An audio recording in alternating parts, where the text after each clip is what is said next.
Good morning class 1। बाबू आज हम लोग हिंदी में चैप्टर 1 पढ़ने वाले हैं। कविता का नाम है ठीक समय पर। इसके लेखक हैं सोहनलाल द्विवेदी।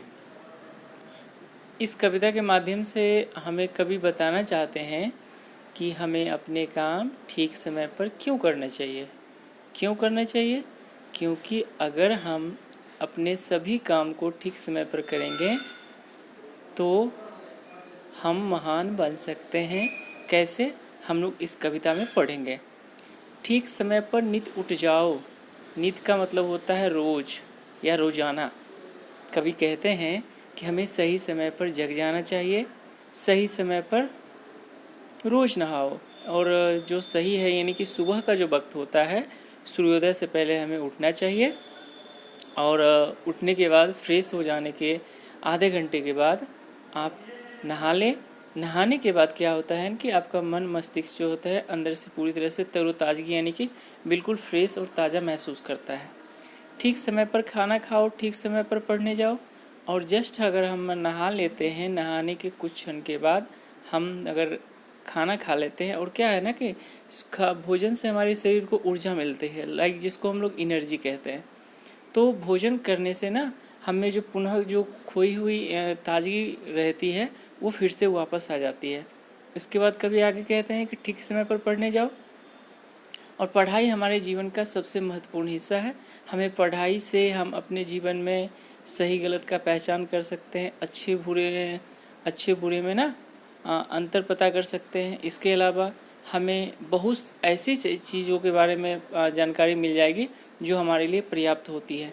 तो इसलिए हमें पढ़ना चाहिए, ताकि पढ़ने से हमारे मन की जितनी भी शंकाएं हैं कि ये कैसे होता है, वो कैसे होता है, सूरज कैसे निकलता हो, दिन कैसे होता है, रात कैसे होता है, तरह तरह के प्रश्न हमारे मन में आते रहते हैं। आते हैं कि नहीं आते हैं? तो इस तरह से कवि कहते हैं कि हमें पढ़ना चाहिए। और पढ़ने से ना हमें ज्ञान की प्राप्ति होती है, और वह ज्ञान जो है हमें जीवन में आगे बढ़ने में सहायता प्रदान करती है।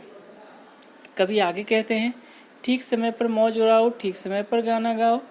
मौज का मतलब होता है आनंद, जिसको हम लोग मस्ती कहते हैं। चलो हम लोग मस्ती करते हैं, ये बात बोलते हैं ना। तो वही कवि कहते हैं कि सबका एक सही वक्त होता है, उसी समय पर अगर हम मौज उड़ाते हैं तो हमारे लिए पर्याप्त समय होता है। ठीक समय पर गाना गाओ। गाना गाने का भी जो समय है वो भी सही समय पर ही उसको गाना चाहिए। ये नहीं कि अब पढ़ रहे हैं तो गाना गा रहे हैं, खा रहे हैं तो गाना गा रहे हैं, या फिर कुछ कर रहे हैं तो गाना गा रहे हैं। नहीं, उसका भी एक अपना समय होता है। उस समय पर अगर हम उस काम को करते हैं तो हमारे लिए ज़्यादा अच्छा रहता है। यहाँ तक समझ में आ गया? आगे बढ़ते हैं। ठीक समय पर सब कर पाओ जो तुम बहुत बड़े कहलाओ।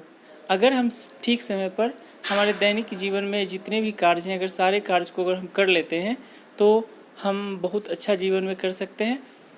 और ना सिर्फ अच्छा कर सकते हैं, क्योंकि जीवन में हमें जब आगे बढ़ना है तो आगे बढ़ने के लिए ना हमें इन सारे कामों को सही समय पर करना है। सही समय का मतलब होता है कि जिस काम को जो समय नियत है उस काम को हम उस टाइम में करते हैं तो बेहतर होता है। यहाँ तक समझ में आ गया होगा आप सबको? इसलिए हम सब को सही समय पर काम करने चाहिए, और जो लोग सही समय पर काम करते हैं वही जीवन में महान बनते हैं। ओके, अब इसका शब्दार्थ है नित। नित का मतलब होता है रोजाना। मौज का मतलब होता है आनंद। तो इस कविता को का वीडियो देखने के बाद आप सभी बच्चे आ की मात्रा का रिवाइज करेंगे। तो आइए हम लोग आ की मात्रा का रिवीजन करते हैं। आ की मात्रा से पहले हम लोग बिना मात्रा के शब्द का रिवीजन कर लेते हैं। जैसे मैंने ये करवा रखा था, धन, थन, बन, तन, मन, फल, हल, चल, जल, कल, खग, पग, नग, मग, मगर, भवन, महल, नमक। इसमें इस तरह के बिना मात्रा के शब्द हैं, 2 अक्षर, 3 अक्षर और 4 अक्षर के। ये सब आप सबको करवाया हुआ है, तो इसको रिवीजन करेंगे। मैं इसका PDF भेज दूंगा और सारे बच्चे इसको ना रिवीजन करेंगे। ओके, और नीचे दिया हुआ है अभ्यास।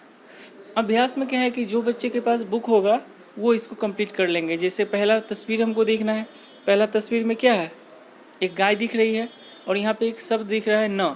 तो न से बनने वाले शब्द क्या होगा, बिना मात्रा के इसमें शब्द बनाने हैं, तो न से बनने वाले शब्द हो जाएगा थन।